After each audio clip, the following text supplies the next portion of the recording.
యాక్చువల్‌గా ఏందంటే ఇది నా నోట్స్ అనమాట. సారీ రైటింగ్ అదంతా మీరు జస్ట్ తీసేసేయండి. నేను నోట్ మేకింగ్ చేసుకున్నప్పుడు ఫస్ట్‌లో నేను నోట్ మేకింగ్ చేసుకున్నప్పుడు ఎలా ఎలా రాసాను అదంతా ఇదంతా.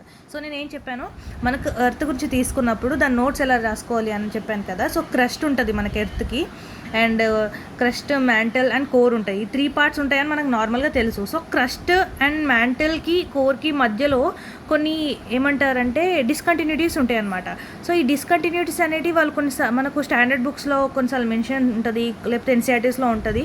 సో మనం అది ఉన్నా ఉండకపోయినా మనం ఏం చేయాలనంటే, సో ఈ డిస్కంటిన్యూటీస్ ఏవైతే ఉంటాయో మనం గూగుల్ చేసుకొని, లేకపోతే మన సోర్స్ ఏదైనా వేరే నాలెడ్జ్ ఎక్కడైనా తీసుకొని మనం ఇదంతా నోట్స్ మేకింగ్లో చేసుకున్నాం అనుకో, మనం ఎప్పుడైనా ఎన్సీఆర్టీస్ చదివినప్పుడు అండ్ ఈ నోట్ మేకింగ్ పక్కన పెట్టుకొని చూసుకున్నప్పుడు మనకి ఈజీ అయిపోతూ ఉంటుంది అనమాట. సో ఈ డిస్కంటిన్యూటీస్ ఎలా ఉన్నాయి అనేసి మనం రాసేసుకోవాలి. దాని తర్వాత దానికి క్రస్ట్ అనేది మనం రాసుకున్నాం కదా.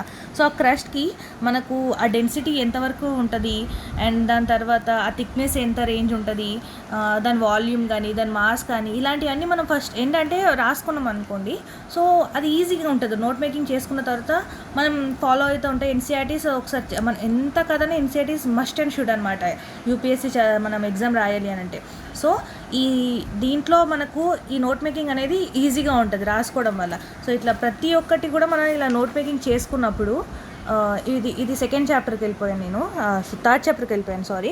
సో ఇట్లా మనం ప్రతి ఒక్కటి నోట్ మేకింగ్లో మనం ఒక క్లియర్ కట్గా మనకు అర్థమయ్యే విధంగా చేసుకుంటూ ఎన్సీఆర్టీస్ని ఫాలో అవుతూ అండ్ బుక్స్ స్టాండర్డ్ బుక్స్ని కూడా ఫాలో అవుతూ రాస్తే మనకి ఈజీ ఉంటుంది. సో మీకు ఎక్స్ప్లెనేషన్ కావాలి అనుకుంటే నేను ఇంకా క్లియర్ కట్గా మళ్ళీ ఒక్కొక్కటి పాయింట్ ఎక్స్ప్లెయిన్ చేయడానికి ట్రై చేస్తాను.